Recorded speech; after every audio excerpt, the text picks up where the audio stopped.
you so much for joining us at Wisconsin Brewing Company Park tonight. Dominic Stearn back with another episode of DockHaus Dialogue with Dom. Today we're thrilled to be joined by another player. Our first in the new year it's a sign that we're getting close to the new season. We got Zuberer III. He was one of the best players on the DockHounds team last year, a huge part of the reason the squad made it to the postseason for the first time in franchise history. Ray, thank you so much for joining me tonight. Thank you for having me. Yeah, no, it's got to be cool for you to be back in Wisconsin and back in Lake Country. You know, just how much did you love it here that you wanted to come out here early before the season started? Well, last year was, like I've told my host family, it was like one of the most fun I've had in summers in my life. And just being back here in Oconomowoc, you know, it's a feeling of home, and just want to come back here early and get things done before we get going. And we'll talk about what this offseason has been like for you, coming off of one of your best seasons of your playing career, and then you obviously had an adventure of a lifetime that we will discuss. But what have the last couple of months been like for you preparing for this 2025 season? Oh, yeah, so I went back home right after the season to Kentucky for a little bit, and then was very fortunate enough to go to Australia and play over there for a few weeks, and had fun over there, won a championship, and you know, hopefully it's getting me ready for this year, and looking forward to being back here and hope to win a championship here. And the ABL, it had to have been kind of a dream to play baseball internationally for you because you had never left the country. No, for sure. It was my first time out of the country. And, yeah, I mean, Australia is a once-in-a-lifetime opportunity for sure. So, yeah, very, very blessed and fortunate to go over there and, you know, perform and play the game that I love. It's something on my bucket list for sure, and maybe you could go back. Would you go back for this upcoming winter? Oh, for sure, 100%. Yeah, I mean, it was incredible, definitely. And so let's draw back now to Kentucky, your home. What was it like growing up in Kentucky? Because when I think of Kentucky, I think of two things. I think of the Kentucky Derby, and I think of Louisville Slugger. So what was it like growing up in Kentucky and playing baseball? Because there's a good history of baseball there. No, for sure. Definitely on the eastern part of Kentucky, like with Louisville and Lexington over there. I mean, that's more of your like big-time baseball schools and everything. But, you know, where I grew up in Owensboro on the western part of Kentucky, it was well, we don't get a bunch of notoriety as much as they do in the eastern Kentucky, like Louisville and Lexington. But, I mean, it was so much fun growing up. I mean, I was very blessed to be around a bunch of coaches and players who made the game fun for me. And, you know, growing up there in Owensboro, it was a very small-ish town, had a small-town feel to it. But yeah, I mean, just playing baseball in Owensboro was a thrill. And playing for Owensboro Catholic High School was a blessing as well. And then obviously had the opportunity to go play at Western Kentucky in Bowling Green on the western side. So, yeah, it was a lot of fun. And, you know, I grew up loving the game, and, you know, the people around me made it more fun as well. Yeah, how cool was it for you to stay local for college and play at a big-time school? It's not the biggest school in the country, but Conference USA baseball, it's nothing to scoff at. No, definitely. I mean, when I was in college, Conference USA for baseball, I mean, I would say it was a Power 5 conference. So, you know, being close to home, I think it was just an hour down the road, straight shot down the Natcher. And, you know, going there, I mean, I had the best offer to go there. It was easier for my mom and dad to come watch me play, and, you know, a little easier on the wallet as well for them. So, but yeah, I mean, I can't thank Western enough for giving me the opportunity to play.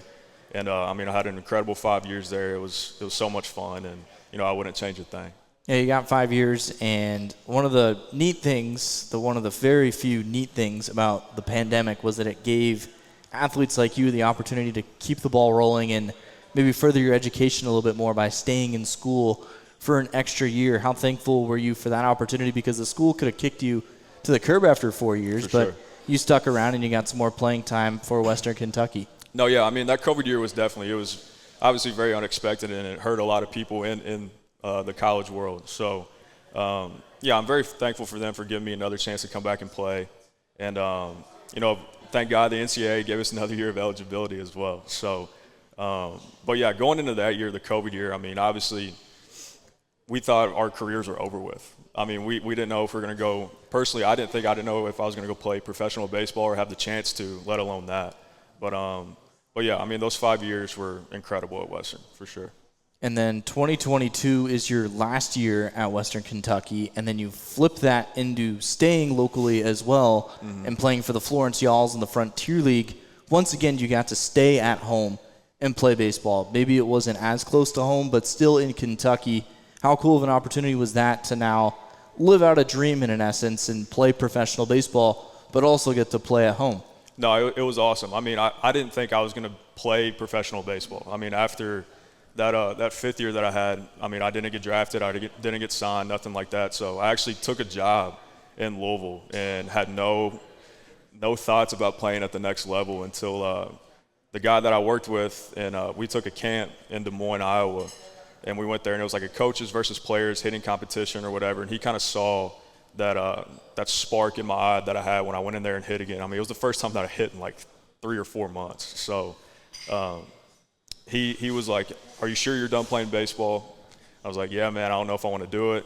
And he was actually the one that reached out to Florence, and then literally 2 days later, they gave me a call, and they offered me a contract. And I started working out in December.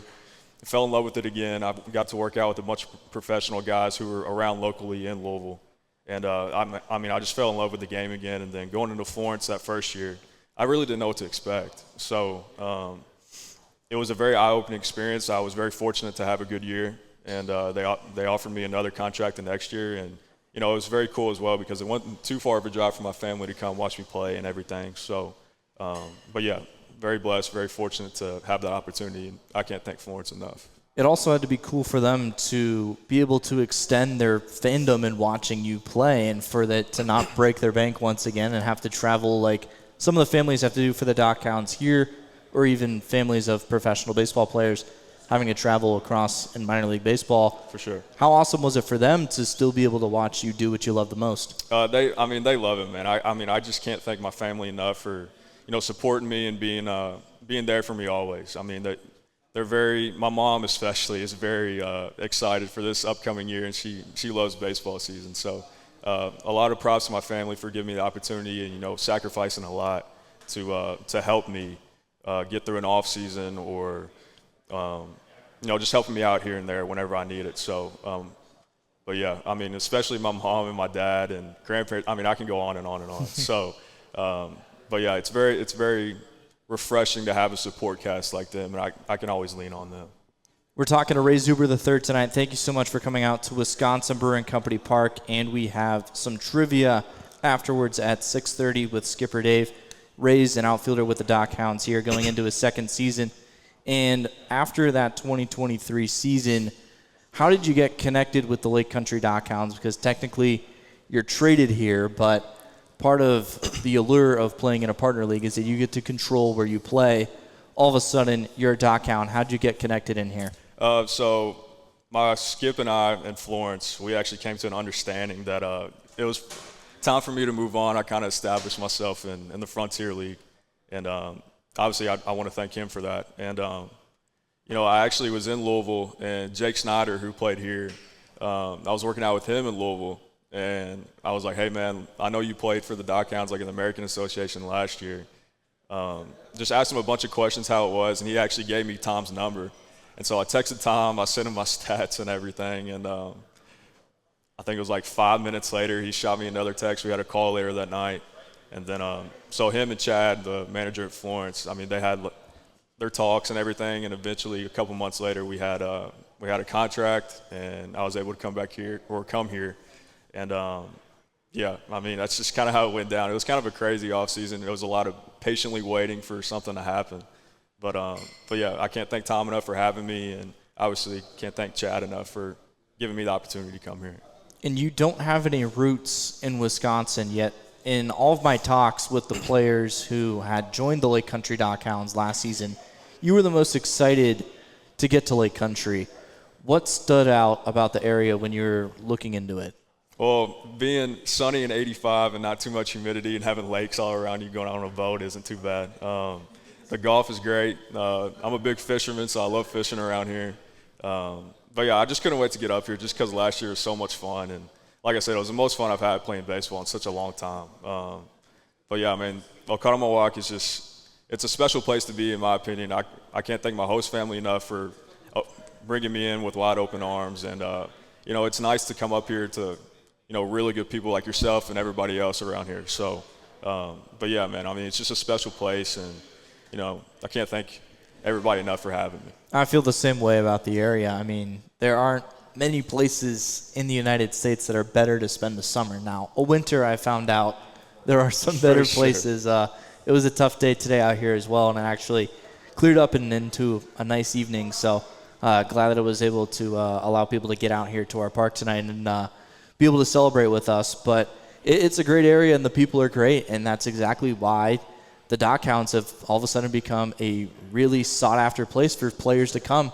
Have you had former teammates or some players that you'd been connected with reach out and be like, yo, the DockHounds, like, let's go with this, similar to what you did with Jake Snyder? No, for sure. I mean, everybody asks me whenever I go home, and obviously the guys I play college ball with and even other pro ball guys and teammates, they're asking me, they're like, why does everybody want to go to Oconomowoc in Wisconsin? Like, what's up there? I'm like, dude, you just have to be here to understand. Like, I told him last year, I was just like, man, like, I don't know what it is about this place, but it was just the most fun that I've had. And, you know, like you said, the people around just make it so much better. So, but yeah.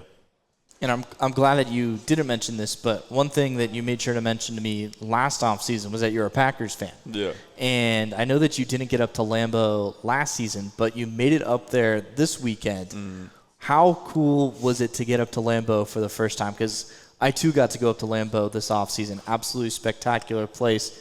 But it had to be even cooler for you because you're a Packers fan. No, for sure. I mean, I can't thank my host family enough for taking me. I mean, that was just a thrill. I mean, I got there, and I was just in awe of the stadium, to be honest with you. I mean, because I grew up a Packers fan my whole life and, you know, dreaming of going to a game. And, you know, I really want to go to a game where it's like the frozen tundra, like get the full experience. But, you know, taking a tour of that stadium was honestly a dream come true. I was telling my buddies, I was like, man, I could die happy now just because I went to Lambeau.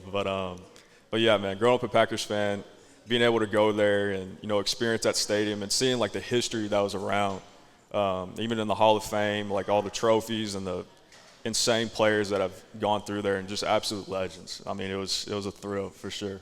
It's a one-of-a-kind stadium. Definitely. And everybody talked about how when you drive up there, it's just in the middle of a small town. Mm-hmm. And I'm driving up there, and it's just country, which is absolutely boring. And then all of a sudden, oh, yeah, here's Green Bay. There's Lambeau. Oh, okay, you can see the G. Yeah, I was about to say, like, you're on the highway, you're just driving, and it's just fields everywhere, a couple restaurants, and then you just pull up and you see a big G up on the stadium. And I was like, this is the craziest place for an NFL team to be, but, I mean, it's just part of it. I mean, it's just a special place. Truly is one of a kind. And your first season with the DockHounds, it didn't get off to the start that maybe you had wanted. One of the first games of the season, you get hurt. You pull your oblique a little bit, and all of a sudden you're on the shelf for a little bit. You maybe tried to come back a tad too fast. You had a great game, but then all of a sudden you go up to the cold in Winnipeg, and then all of a sudden you're out for 20 days, and then all of a sudden this outfield that the DockHounds put together and had a lot of faith in, it's pretty hurt, and you had to get your feet underneath you. What was that recovery process like for you last season and trying to get your feet underneath you so that you could have the season that you ultimately had? I'm not going to lie, it sucked at first, for sure. I mean, I haven't been injured in a long time like that. But, yeah, I mean, it was just a bunch of rehab and just kind of like just the oblique's such a nagging injury. And it's just one of those things where, like, you literally just have to, like, wait it out. Like, you can't overdo it. You can't do too much on it. So, I mean, it was just one of those things where it's like you have to treat your body right. You have to give it rest. You can't swing. You can't lift. You can't throw, nothing like that. But yeah, it was a boring 20 days for sure. I mean, it sucked whenever they were playing here and, you know, I wasn't able to play. You know, you're watching the game and, like, we lost a few games and it was like, if I was out there right now, like, I would be able to help. And it kind of sucks because, you know, I'm just watching the game going crazy. But yeah, the patience eventually paid off and, you know, hopefully we don't have to go through that again for sure. No, because I remember you came back for one of those really early day games after everyone had told me, oh, you're probably down for 2 weeks, and then all of a sudden you're in the lineup. I'm like, okay, well, that was quick, and you had a killer game. I'm like, oh, that's awesome. And then the next game, you're in the starting lineup, and then all of a sudden you're scratched, and then poof, you're done. And how hard is it for you as a player to be here and know that you can't play? And then when the team's traveling, which is one of the coolest parts of the job, you had to stay here. Like, you cannot travel with the team. No, yeah, I mean, it definitely sucked for sure. But yeah, man, like I probably came back a little bit too early. I mean, I had a great game. I was feeling good, but believe it or not, like the swing where I re-aggravated it was actually on the homer. So, I mean, that was kind of anticlimactic. But at the same time, like, it was cool to get to travel up to Winnipeg. Obviously, I wasn't able to play, but I got to see the city and everything. It's a cool part about playing baseball. I mean, you get to go see cities that you think you would ever see. Like, for example, like I didn't think I was ever going to go to Australia. So, like, baseball took me there. But yeah, I mean, it was definitely hard just, like, watching the games on the TV and just kind of going crazy over the game. Because, I mean, that's the whole reason why we're here. And, like, we want to be picked up, and you can't be picked up unless, you know, you're playing. So, yeah, it was definitely hard for a little bit. But, like I said, the patience paid off, and, you know, eventually came back and had a pretty good year. And I know that you had already really started to like Oconomowoc, but when the team was traveling and you weren't traveling with the team, did that help you fall in love with this area even more? Oh, for sure. I mean, Jonesy, Thomas Jones, me and him were on the IL together. And so, like, we would just hang out every day. We'd go see the lakes. We went kayaking one day. I mean, that was incredible. And, you know, just being around the town in general and just be able to get out on the water and just see the beautiful places here. Yeah, that definitely helped for sure. I got to see stuff that I wouldn't be able to see during the season because I wouldn't have time. So that time off for sure, like I try to take advantage of it. But at the same time, obviously, I would like to be playing the game that I love. But yeah, definitely the time off helped a little bit for sure. Probably also had to be killer with those nice days and knowing that you also could not be able to golf even though you had the time to for golf. Sure. That would be what would eat at me a lot. And we've talked a lot on this show about how I haven't been able to golf. But the golf courses, I'm not sure if you've seen them out here, they're getting greener by the day. And I know that the rain, although today it sucked, it's going to make those golf courses greener. And we got to get out there and we got to see how our games fare against each other. No, 100%. I'm going to be terrible. I'll let you know right now. Right. But yeah, I'm sure you'll kick my butt for sure. I'll slide you a few strokes then, I guess. There you go, a few mulligans. And then once you did come back from the injury, there was an outfield overload because some outfielders had been brought into the team who were playing well in your absence, so that had helped the team at least stay afloat and in the playoff race a little bit. And like we mentioned, you needed to get your feet back underneath you. It wasn't always smooth sailing. You got off to a good start immediately, and then after that, it was a couple of games here and there where you were getting on base, some you weren't. All of a sudden, you're looking at around league average stats, but you absolutely turned it around once we got out of the All-Star break. How were you able to get back into your swing of things last season? Oh, honestly, I just kind of had like a come-to-Jesus moment with myself. I mean, I struggled for a little bit, and it was just one of those things where it was like, do you want to be good or do you not? You know, so, I mean, I just went out and started playing aggressive and just switched my mindset, honestly. Like, I think I was playing a little bit too timid, which is not good in the game of baseball for sure. But I think it was just a mindset change. Just went out there, started being the aggressor, and you know, working in the cage with Pano and doing early work and everything. So that definitely helped me build my confidence. Just getting more reps in coming off the injury and being back to full health as well. That definitely helped me out a lot for sure. So that gave me more confidence to go in, and the confidence just kept growing and growing and growing. And I thought towards the end of the year last year, whenever I started getting hot, that was some of the best baseball I've played in a very long time. So looking forward to carrying that over to this year and, you know, helping out this team as much as I can for sure. What was it like working with Dave Pano and Ken Huckabee, the two hitting coaches on staff with the DockHounds? Oh, it was incredible. I mean, those guys, like, they'll tell you what they think, but at the same time, it's like they'll let you do what you're good at. Like, they won't try to mess with you too much, which is what I love about it. They have a very good feel for not just me, but, like, every single hitter on the team as well. So, but, yeah, I mean, like, they're just incredible. They're incredible coaches. Huck does a really good job managing the game. He lets you be who you are. Pano's a grinder, man. I mean, he's in there throwing BP 24/7, flipping to us. He loves the game of baseball, and so does Huck. So, I mean, having two guys like that leading our team, along with Wags as well with the pitchers, it just makes it so much fun, man. I mean, they're a huge reason why I wanted to come back and come back so early as well, just because, I mean, they made last year so much fun. So having those two guys and Wags as well included with that, and even Stevie does a hell of a job as well.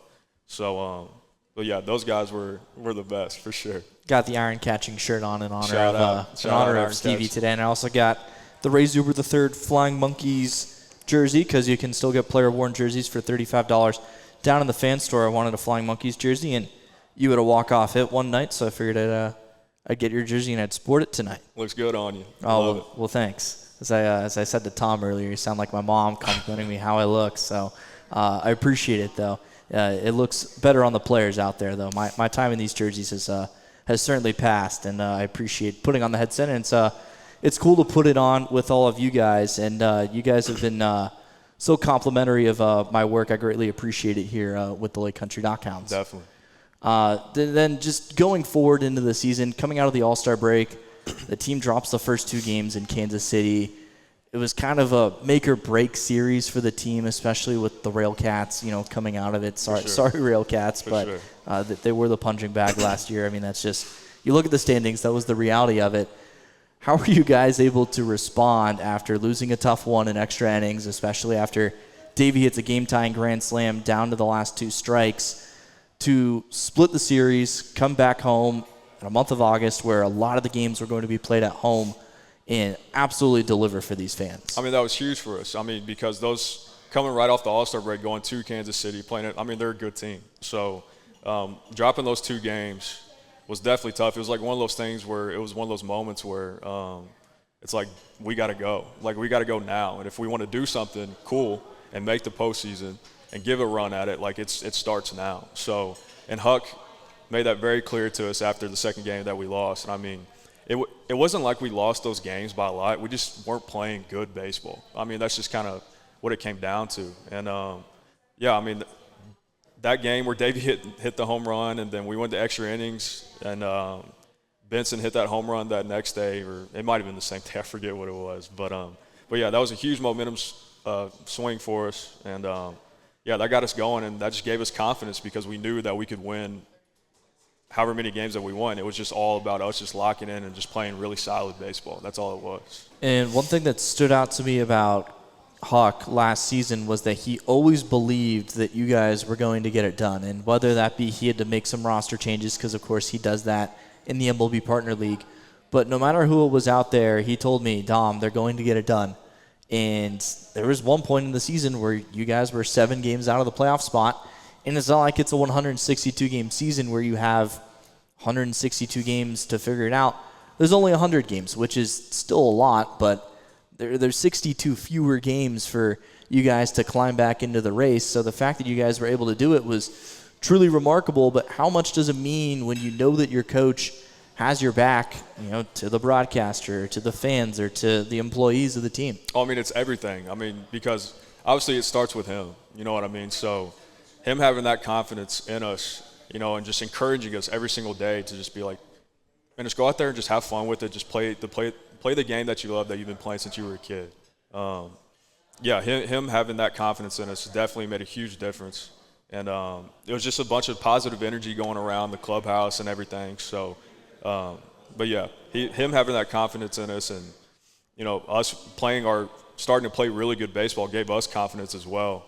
And no matter what the score was in any game, I mean, we could have been down 9-0 after the second inning. And obviously, as you know, playing here, like, no lead is safe. No.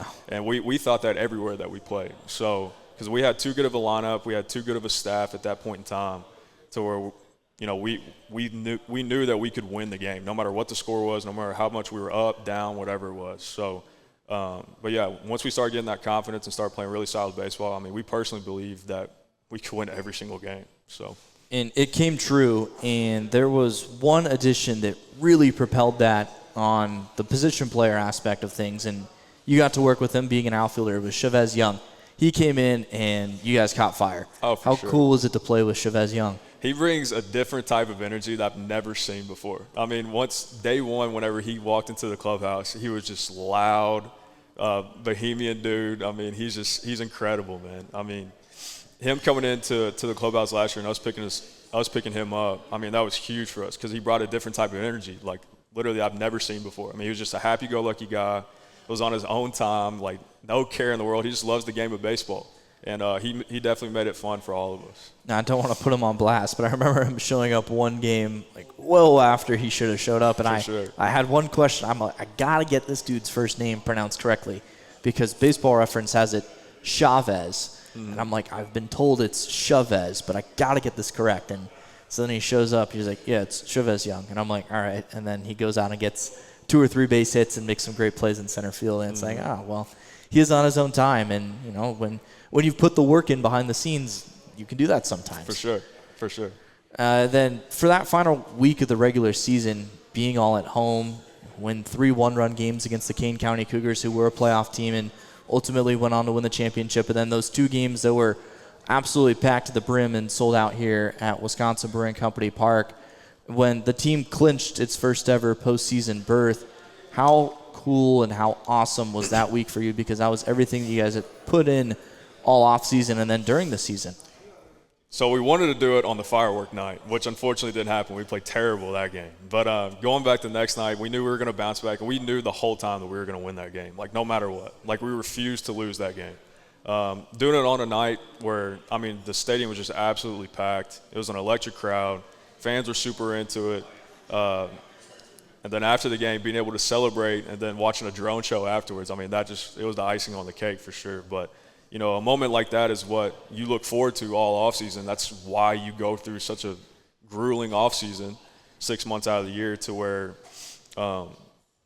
you play in moments like that. And so, yeah, definitely those last 4 games of the year, well, really 2, when we clinched, it was electric, man. It was just such a fun time and such a fun place to be. And you know, I was very, very fortunate to be able to be a part of a team like that. For sure. It was certainly a bummer that was the only time that we were all able to celebrate like that. And when you run into the team that goes undefeated, allowing only 9 runs in 7 games, there's only so much you can do. But how much does that drive you to get that feeling again, but not just once, maybe 2, 3, or 4 times? I mean, it drives you so much. I mean, we obviously didn't play very well. I mean, we were on that huge hot streak, and then going into the postseason, I mean, we just didn't play very, very well. We ran into, I guess, I don't want to say like a juggernaut, but I mean, they went on to like not lose a game the whole postseason. And I think us sweeping Kane County right before the postseason started, I mean, I think that lit a fire in their butt for sure. And I mean, kudos to them. They played really good baseball. And you know, I was very bummed that we couldn't get the job done, but yeah, I mean, it lights a fire under you for sure throughout the whole offseason, to where you want to get back to that point, because winning's fun. I mean, you play the game to win. So, I mean, nobody likes playing the game when you're losing. But you work so hard all offseason to get back to that moment. And hopefully we can carry that over into this year and just, you know, go on a little longer run for sure. And fortunately for you, you got to go use that fire and play in Australia for the Canberra Cavalry. I mean, just what was it like playing in Australia? I mean, like I said, it was absolutely incredible, once-in-a-lifetime opportunity. And you know, it was one of those things that I wanted to do. I knew the whole reason why I went back home to Owensboro instead of Louisville to train during the offseason was I knew eventually I was going to go play winter ball. Whether that would be in Venezuela, Mexico, Puerto Rico, Australia, whatever it was, I was going to get it done for sure. But yeah, just being over there in Australia was incredible, man. I mean, I got off to a very slow start for sure. Coming off a 16-hour plane ride across the country and then having to sit through a doubleheader that day that you arrive, and then having to be in the lineup the next day kind of took a toll on you. I felt like a zombie out there for sure. But once I got my feet under me, I mean, that was so much fun to go over there in Australia. I mean, you're playing in 80 to 100 degree weather every single day. It's sunny. There's not bad weather over there. So you can't really ask for much playing the game that you love in a country like Australia. And like I said, once in a lifetime opportunity. And yeah, I was very happy I got to do that for sure. The Cavs, you guys had to sneak into the postseason, kind of like what the DockHounds did in 2024. You were the 4th seed. You go in, you beat the top dog, and then in the championship, you sweep. All of a sudden, you're the team that's undefeated in the postseason. How rewarding was that experience? Super rewarding, man. I mean, I haven't won a championship since, I think, sophomore year of college playing summer ball. Like, that was the last championship that I've won, and getting a taste of that makes you want more. So whenever I got there, I mean, we were playing good baseball, and then, like, we hit a rough patch, and I was just thinking to myself the whole time, I was like, man, I'm bad luck to this team. Like, as soon as I got there, man, like, we just started losing and losing. We'd win a game here and there, then it was like we'd lose, like, 2 or 3 more, and it was like, man, I came over here, and I thought we were about to go into the postseason and compete for a championship, and now it's, like, not looking too hot. And the way that we got in was crazy, man. I'm pretty sure Adelaide was playing Melbourne, and Adelaide hit a walk-off home run, or they were playing in Adelaide. They hit a walk-off home run, or like they put them up like one or two going into the bottom of the ninth, whatever it was. And then so we ended up winning that game on Sunday in Brisbane. And we snuck in, and then we were like, we're here, might as well win it. So we went on that hot streak. We didn't lose a game, and winning the championship was very fulfilling for sure because, you work all your life to be in a moment like that, and then playing in front of thousands of people in Perth, Australia for a championship was incredible. So, but yeah, it was very rewarding. It was so much fun, and obviously I would definitely do it again, and hopefully we can carry what I did over into this year with the Hounds for sure. Did you travel by plane in college? Because I know you get to travel by plane in Australia. Yes, yeah. We traveled by plane in college, depending on where we went. Like, we Right. went down to Texas, of course. We took a plane, and everywhere else, the far trips. But, yeah, I didn't realize how big Australia was until I got there. And the only trip that we took in a car was up to Sydney, which is like 3 hours. But everywhere else, we had to fly on a plane, which is very convenient for sure. We had to fly out of Sydney to go to Perth, and it was like a 5-hour flight to go to the championship series. So, but yeah, I mean, like I said, Australia was incredible. The travel was awesome. It was damn near like flying first class, kind of like big league style. But yeah, it was super cool, and I would for sure do it again. So you're back here. Season doesn't start for another month at Wisconsin Brewing Company Park. Opening day for the DockHounds, May 9th. Home opener here in Oconomowoc, May 16th. Make sure to get your tickets. You can also get a very cool DockHounds whiteout hoodie. But you're getting to work with Demetrius Sims, Robbie Tenerowicz. You were watching pitches from Luke Hansel today. Aaron Hill's been in here a little bit. What's it been like working with those guys to get ready for this 2025 season? Yeah, I mean, I haven't been here that long, but obviously, working with future teammates and, Sims and Hansel coming back from last year. It's great to see him again, obviously. And, we're itching at the bit to get things going. So, but yeah, it's been awesome. It's good to be back. Been waiting a long time for it. It feels like I've been waiting for a year for this thing to come back. So, but yeah, man, we're just excited and itching to get things going. And then do you have any goals for this upcoming season, personally or team goals? Personally, I mean, I can speak for every baseball player in any ball, is to get picked up, obviously. Right. But while we're here, to win a championship. I mean, personally, I want to carry over what I did last year and help the team out any way that I can to get back to our winning ways for sure. But really the end goal, man, as long as I'm here, it's to win a bunch of games and to come out on top with a championship for sure. Well, I would love that too. Yeah, definitely. I think everybody would. Yeah, and especially the one stop that we don't go to. You mentioned it's Winnipeg, and one of the rallying cries that I've used with Sims is, well, we can earn the trip to Winnipeg. You can't control which place you would go to in the Miles Wolf Cup Championship, but what's it like traveling in the American Association for you? Like, because you got to travel playing college, and you're not going to any like small towns if you were in Division II or NAIA ball, and then playing in the Frontier League. What's it like traveling in this American Association? The trip down to Texas is brutal for sure. Yes. 18-hour bus ride. It's not for everybody, man. Like I tell my friends, like, playing indie ball and playing professional baseball, minor league baseball, whatever it is, like, it's not for everybody. Because, I mean, you have to go through so many things to where, like, you play one game one day, then you have to take a 9-hour bus trip the next day, and you have to play that next day as well. And you come off the bus, you go onto the field, you got dead legs, you got to get yourself going.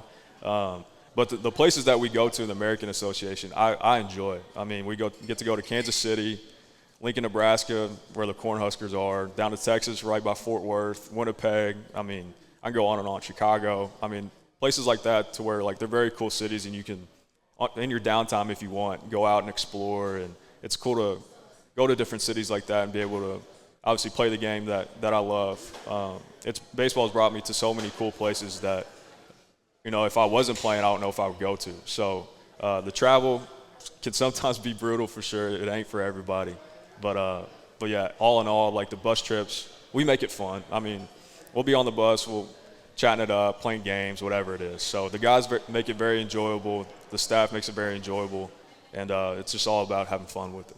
Yeah, Mafia on the bus ride down to Cleburne, where it's going to be 100 degrees. You forgot to mention the heat in Cleburne and maybe the haunted hotel. For sure. But there are a lot of cool stops in this league. Can't wait to do it with you again, Ray. Thank you so much for taking some time and joining me. And good luck with the preparation over the course of the next month. We have FanFest 1 month from tomorrow, so that'll be the next time that you can hear from and see Ray. And then spring training, I mean, we're only a couple weeks away. Mm-hmm. We're excited. I'm excited to get things going, and obviously Houndtown's going to be behind us the whole time, so I'm looking forward to it. Should be some bigger crowds this year. It should be a fantastic season. And thank you so much for everyone who came out. We've got trivia in a couple minutes with Skipper Dave. Next week, Robbie Tenerowicz, we just mentioned him. He's in the area. We will have him on as a guest. No DockHouse in 2 weeks. And then on April 23rd, 3 weeks from now, we have tentatively penciled in Ken Huckabee, DockHounds manager. That will be the last DockHouse night here at Wisconsin Brewing Company Park. So if you can't make it out, we'd love to have you. If you can't, these episodes, they're all on YouTube. So in case you missed some of it as well, you can go ahead and catch my conversation with Ray. Thank you so much, and I can't wait to watch you play again this season. Yes, sir. Thank you for having me. Thank you all.